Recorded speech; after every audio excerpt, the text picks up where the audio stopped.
अस्सलामुअलैकुम दोस्तों, उम्मीद है आप सब खैरियत से होंगे। वीडियो की जानिब बढ़ने से पहले अगर आपने हमारे YouTube चैनल को सब्सक्राइब नहीं किया तो काइंडली से सब्सक्राइब कीजिए, वीडियो को लाइक कीजिए और शेयर कीजिए। तो बढ़ते हैं आज की वीडियो की जानिब।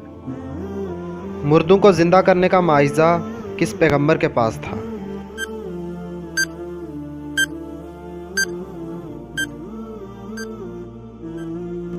जवाब हज़रत ईसा अलैहिस्सलाम के पास। इस्लामी साल कितने दिन का होता है?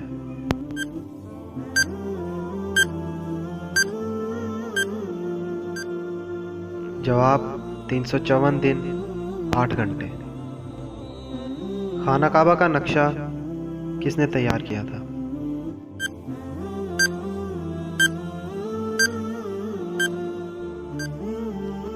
जवाब हज़रत जिब्राइल अलैहिस्सलाम।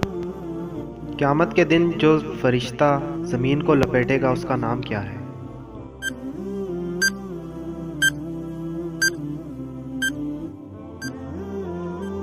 जवाब हज़रत रियाफील अलैहिस्सलाम। हज़रत अली को किसने शहीद किया?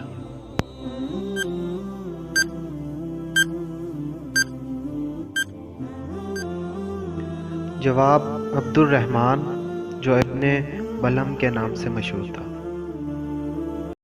तो दोस्तों, अगर आपको हमारी वीडियो अच्छी लगी हो तो वीडियो को लाइक करें, चैनल को सब्सक्राइब कीजिए और हमारी वीडियोस को शेयर कीजिए। Thanks for watching.